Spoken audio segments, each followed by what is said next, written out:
like numbers, so I just wanted to share a few numbers to help understand kind of how we think about what will likely happen over the next few days. If you heard the press conference today from the county clerk, we know that there's about 30,000 ballots left to be counted. Most of those, if not all of them, almost all of them are vote by mail, so mail-in ballots. And so I would expect that they would split roughly evenly across the 5 districts. So that means that there'll probably be about 6,000 more votes for District 4. And so I ran 2 scenarios to see kind of what that would look like. So if we look at on election day, there was the mail-in votes, and those I won about 65% of. Yeah. Then there was the folks who voted on election day, and there Patrick won about 53%. And so, but those were much fewer. And they're all counted pretty much, except for a few. And so if Patrick were to win 53% of the 6,000 remaining votes, I would still win. And so even in kind of the best case scenario for him. And if I win 65% of the mail-in ballots, which is what I did for the first 3,000 or so, then we'll win with 66% of the vote, which is pretty good. So that's what Friday at 4:30, we'll get an update on that, so you can stay tuned for that and see what happens there. But I think we're in pretty good shape. You know, it's not final. We still want to wait and see those numbers, but that's where things stand today. I wanted to... You got it. Thank you, guys. Yeah. So I wanted to thank you all for being here, and thank you for the support in so many different ways, and each of you have offered that in, you know, just it's been 11 months of different ways of contributing, whether it's donating, hosting, putting yard signs up. I think we put about 400 yard signs up around District 4. Yeah. And so thank you so much. I did want to call out a few people who have been really helpful. The first, and you probably got to meet some of them, is my family. Here's my wife, Cassie. As some of you know, Baron and others, it's a big sacrifice to run, and it takes your family to be behind you and supporting that, so couldn't have done it without her. And my 3 girls, who are Sammy, Mackenzie, and Alima somewhere. I don't know where Alima is. And my parents are also in from New Jersey, so if you haven't gotten to talk to them, you can say hi to them. There's my dad and mom in the back. And then there was a number of people. I started having a group meet together once a week in June, I think it was, and we met pretty much every week to kind of talk about what was the plan for the next week. And so a number of them, you know, contributed in just amazing ways. And so Emily, I think, is here. She did a bit of everything, kept us on track and kept moving. I don't know, can't see her, but, oh, there she is, yeah. So thank you, Emily. Mandy, who's not here, helped lead events and planning those, which I think I just saw on Facebook. It told me that I had 37 events over the course of this campaign, which was a good amount. And so she was really influential in that. A few other people, someone else who's not here is Louise, and he put up most of the signs that you saw around, and so that was a huge effort there. Jean, who I don't think was able to make it, she might show up a little bit later, but she helped put together fundraisers and that type of thing.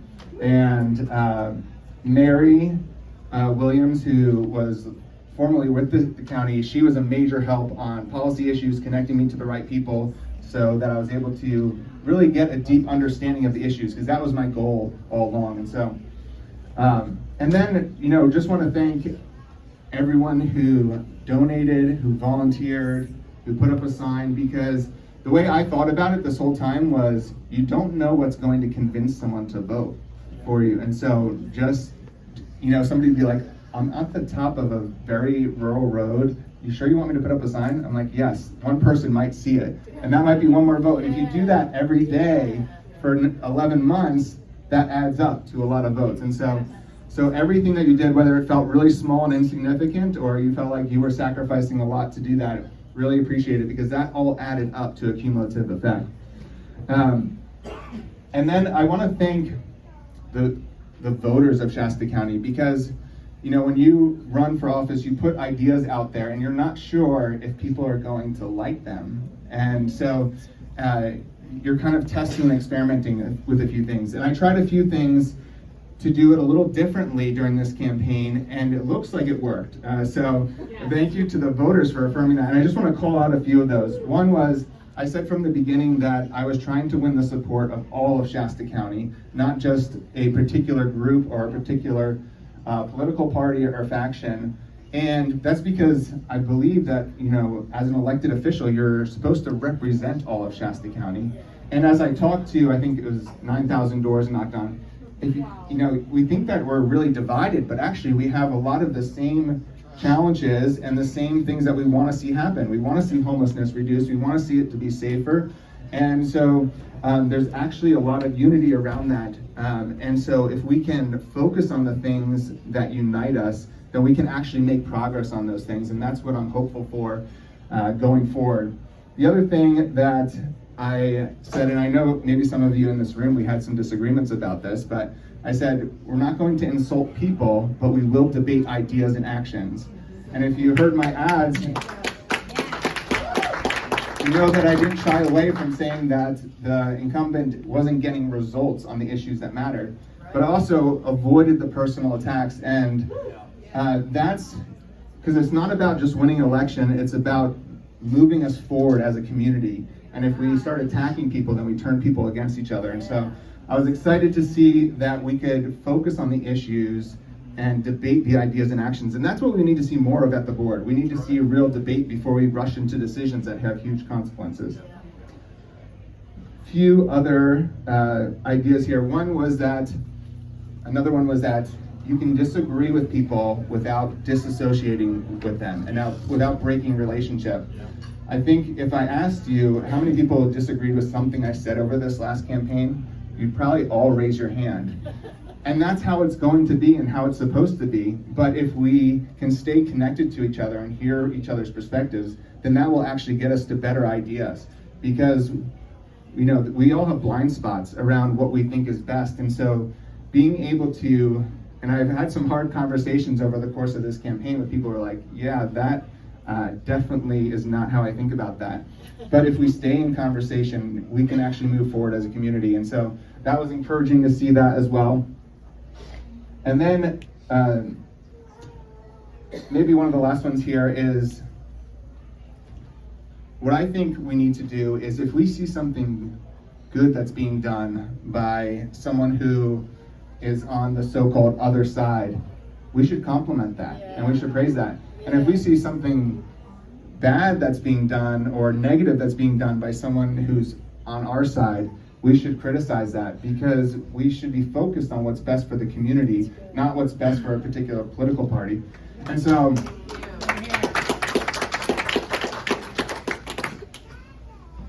so when we think about an election, we often think it's like, oh, we're going to sweep out what was there and replace it with something. But there are things, and this might be controversial, some of you might disagree with this, but there's things about what Patrick has brought to the community that actually are important.